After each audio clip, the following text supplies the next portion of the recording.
शुभ संध्याकाळ. रामकृष्ण हरी. कशी यूट्यूब फॅमिली? मस्तच असणार. मी पण मस्त. घ्या काळजी.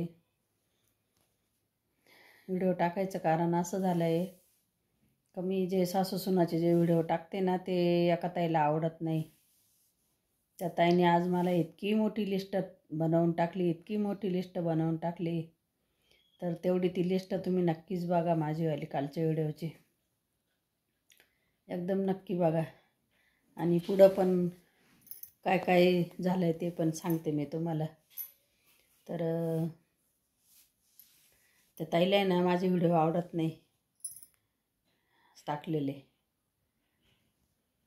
कारण तिचं असेल काय, तिच्या मनामध्ये तिचे काही अनुभव असतील किंवा तिला नसेल पटत आपले व्हिडिओ. तिने नाही पटत तर नाही बघावं तिने माझे व्हिडिओ. ती सांगायला मग मी बंद करेल व्हिडिओ, असं काही नाही. मला माझे जे अनुभव आहे ते मी टाकणार, तुमच्याशी शेअर करणार. आणि जर 99% जर आवडते आणि 1% नाही आवडते म्हणल्यावर मग त्याचा विचार आपण काय करायचं? नाही करू शकत आपण त्याचा विचार. 99% जर आपल्याला कमेंट चांगले येते, 1%चा विचार काय करायचा? नाही करायचं. नाही ताई, तुला नाही आवडत, तू नको बघू माझे व्हिडिओ. मी थोडीच तुला सांगायला आली ती. आणि माझे काही ती काय म्हणते, तुमचे सबस्क्रायबर अशाने वाढणार नाही. अगं ताई, मी सबस्क्रायबर वाढायसाठी थोडी व्हिडिओ टाकते आहे. नाही, सबस्क्रायबर वाढायसाठी नाही टाकत आहे व्हिडिओ. मी माझे काय मनात आहे किंवा माझे काय अनुभवात आहे ते शेअर करते मी तुम्हाला. सबस्क्रायबर वाढलेच पाहिजे असं काही त्याचं मला हे नाही, गरज पण नाही त्याची मला सबस्क्रायबर वाढवायची. हाय जेवढे पाहते तेवढेच बस झाले मला. निदान 4-10 पाहतील तर त्याच्यातलं एखादा तर सुधरल ना माझे व्हिडिओ पाहून. एखादीला तरी माया उत्पन्न होईल ना. एखाद्या सासूला उत्पन्न होईल माया, एखाद्या सुनाला उत्पन्न होईल माया, एखाद्या नवऱ्याला उत्पन्न होईल माया. हा गड्या आपण कुठंतरी चुकतोय. सासूला वाटेल आपण कुठंतरी चुकतोय, सुनाला वाटेल आपण कुठंतरी चुकतोय. असं नाही, असं करायला नाही पाहिजे. त्यासाठी मी तुम्हाला व्हिडिओ शेअर करते. म्हणून काय तुम्हाला लिस्ट हातभर काय तुम्हाला मैलवर जरी लिस्ट पाठवली तर मी थोडी बंद करणार आहे. ते नाही बंद करू शकत मी. तू नको बघू ताई, तुला काही अडचण असेल माझी व्हिडिओ बघायची तर नको बघू. आजकाल जर निघालंच आहे तसं, सुना जर तशा त्रासच देत आहे सासांना, आणि काही सासा पण त्रास देत आहे सुनांना. असं नाही का एका हाताने टाळी कुठंच वाजत नाही, दोन्ही हाताने टाळी वाजवावं लागते. एका हाताने टाळी वाजतच नाही. सून बी त्रास देते सासूला काही ठिकाणी. मी सांगितलं ना मागच्या व्हिडिओमध्ये का जिथं सून चांगली राहते तिथं सासू चांगली निघत नाही, जिथं सासू चांगली राहते तिथं सून चांगली निघत नाही. मी तर पहिल्यापासून तेच सांगत आली. मी काय असं एका हाताने थोडी टाळी वाजवून पाहते. माझी कशी काय वाजली एका हाताने टाळी? नाही वाजत माझी पण टाळी एका हाताने. मी पण दोन्ही हातानेच टाळी वाजवून पाहते. तर बघ तुला ताई, तुला आवडले तर बघत जाय माझे व्हिडिओ, नाही तर नको बघत जाऊ बाई. एवढं टेन्शन नको घेऊ. एवढी मोठी लिस्ट लिवायला तुला किती वेळ लागला असेल ताई? तुझा किती वेळ गेला वाया सांग बरं त्याच्यामध्ये?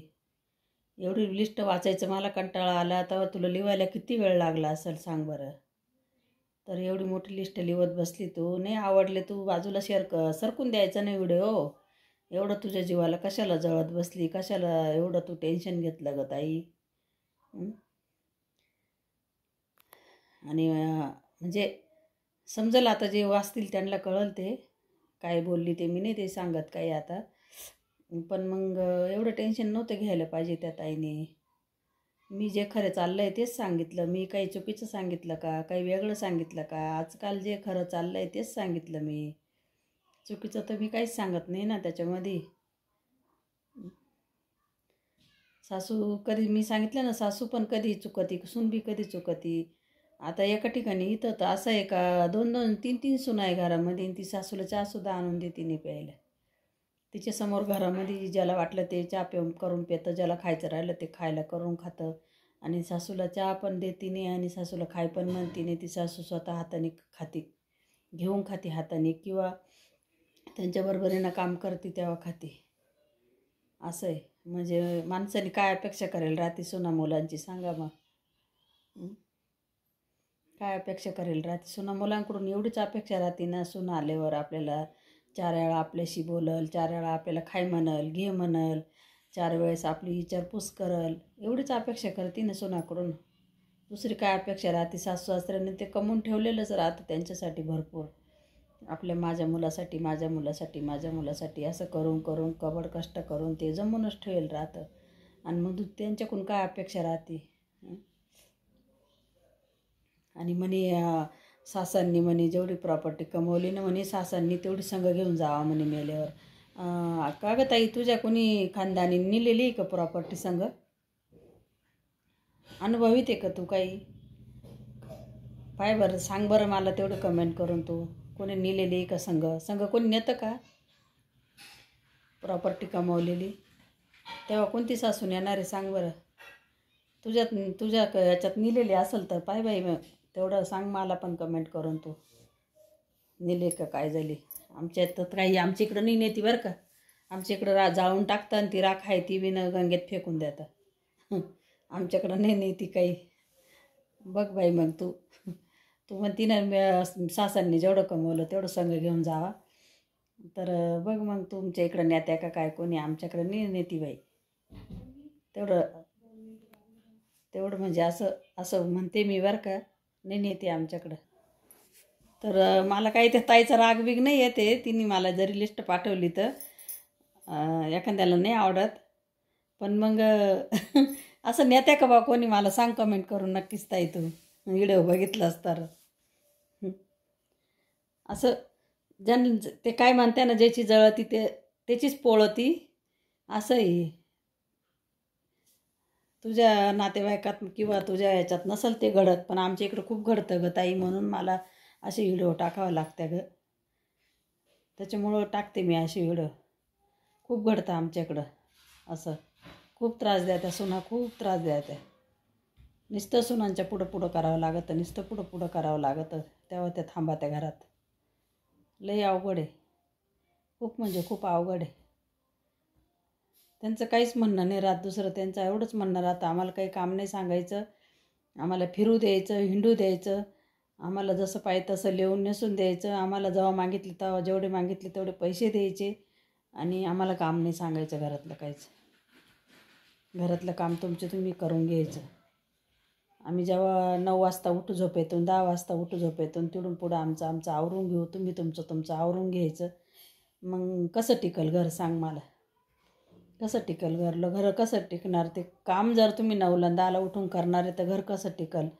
मग ते सासू सासऱ्यांनी कवर कामं करायची. आणि ही अशी शिकवणूक राहते का आईबापाची? पोरींला असं वर्तवणूक राहतं का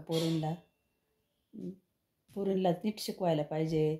नाही असं नाही, असं करायचं. 4 दिवस तुमचे निघून जातील, 4 दिवस तुम्हाला होऊ द्या त्रास, 2 दिवस असे 2 दिवस तसे, चालतंच आहे का ते पोरींच्या आईबापांनी काहीच त्रास नसेल काढेल का हो? त्यांच्या सासू सासऱ्यांनी त्यांना काहीच त्रास नसेल देईल का? त्यांना थोडेफार पण त्यांचे दिवस आठवती नाही का? पहिले पोरींला असे संस्कार टाकत्या पोरींच्या आईबाप. काहीच आठवत नसेल का? तर खरंच असं नका करू. पोरींला चांगले संस्कार टाका, पोरींला चांगलं शिकवा, पोरींला चांगलं मार्गाला लावा. त्यांच्या संसाराचा नाश करू नका. एकदाच यायचं आणि एकदाच जायचं. मी पहिले पण 2-3 व्हिडिओ टाकलेले असेच. खरंच पोरींला चांगला संस्कार टाका. माझे पहिल्यापासून तेच व्हिडिओ आहे. मी काय आजच नाही टाकत हे व्हिडिओ. आणि कोणी सांगेल आणि मी बंद करेल असं काही नाही. मी बंद नाही करणार हे व्हिडिओ. जसे जसे मला अनुभव येतील तसं मला सासू सुनांचं वातावरण दिसेल तसे मी व्हिडिओ टाकणार आहे.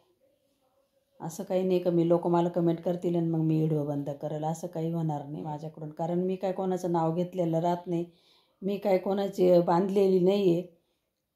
मला काही कोणी बोलू शकत नाही. मी व्हिडिओ टाकणार म्हणजे टाकणार. का सुधारायला पाहिजे की आईबापांनी जरीच मुलींवर असे संस्कार टाकले ना तर त्या मुलींनी तरी सुधारायला पाहिजे. त्या मुलींनी तरी काहीतरी विचार करायला पाहिजे. आपण आपल्याला एकदाच देवाने जन्माला घातलेलं आहे. आपण एकदाच 7 फेरे नवऱ्याबरोबर घेतलेले आहे. तर त्या 7 फेऱ्याचा आपण निभाव केला पाहिजे. आपण दुसऱ्याचं ऐकून आपल्या संसाराचा नाश करून काही उपयोग नाही, काहीच उपयोग नाही, त्याला काहीच अर्थ नाही. तापेल पाणी जर परत तुम्ही तापायला ठेवा, काहीच चव राहत नाही त्याला, अजिबात नाही. एकदा पाणी तापलं म्हणजे तापलं. तुम्ही त्याला डबल 4 वेळा तापवलं ना, त्याची चव कमी होत चालेल, त्याची चव चांगली राहणार नाही.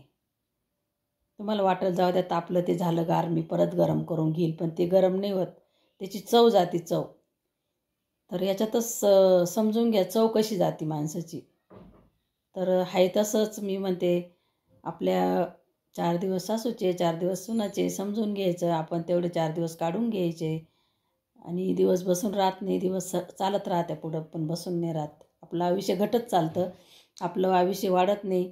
आपलं आयुष्य जोपर्यंत नवपणाचं आहे तोपर्यंतच संसारात मजा आहे. आपण नवपणात जर संसार नीट नाही केला, आपण इकडे इकडे भटकत राहिलो तर काहीच उपयोग नाही, त्या संसाराचा काहीच उपयोग नाही. आपण आपल्या नवपणातच संसाराची मजा आहे, काही उपयोग नाही. एकदा आपलं चव मी सांगितलं ना, तापेल पाण्याला चवच राहत नाही, काहीच चव नाही राहत त्या तापेल पाण्याला. तर बघा कसा वाटतो माझा व्हिडिओ, नक्कीच मला कमेंट करून सांगा. आणि त्याच्यात राग येण्यासारखं काही नाही, मी काय कोणाचं नाव घेऊन बोलत नाही, मी काही नाही, जसे जसे मला अनुभव येतातच तसे मी व्हिडिओ टाकते. आणि चुकीचं त्याच्यात मी काहीच टाकत नाही. जशी चुका होत आहे, मी काही एकाचंच नाव नाही घेते. 4 दिवस सासूचे 4 दिवस सुनाचे राहत्या, पण प्रत्येकाने असं समजून घ्यायला पाहिजे का आपण कुठं चुकतोय ना, आपल्या आयुष्याचा नाश करतोय, आपण कशाकरता करतोय. आपण लोळं पांगळं आहे का, आपण धट्टखट्ट जर असलं तर कशाला नाश करायचा आपल्या आयुष्याचा. अशी म्हण लावेल लात मारेल तिथं पाणी काढेल. तर आपण जर धट्टखट्ट असलो तर कशाला कोणाची अपेक्षा करायची, कशाला कोणी बोललं मग मी करीलन, मग सांगलन, कोणी काम सांगलन मग मी ऐकलन, मग मी करील, कशासाठी. आपल्याला आपलं काम दिसत नाही का, दिसतं, सगळं दिसतं. तर सुधरा, अजून पण सुधरा पोरींनो, अजून पण सुधरा तुम्ही. सासांना तुम्ही पण सुधरा. काही गोष्टी धरायच्या, काही सोडायच्या, काही आपली म्हणून समजायच्या, काही दुसऱ्याची म्हणून समजायच्या. प्रत्येक गोष्टीत लांबण लावून काहीच उपयोग नाही राहत. आपली चव जाती, समोरच्याची चव जाती, आणि परत चव जाऊन बी शेवटी जिडं आहे तिडंच राहायचं आहे आपल्याला, कुठं जायचं नाही. तर बघा माझा व्हिडिओ कसा वाटला नक्कीच मला कमेंट करून सांगा. रामकृष्ण हरी.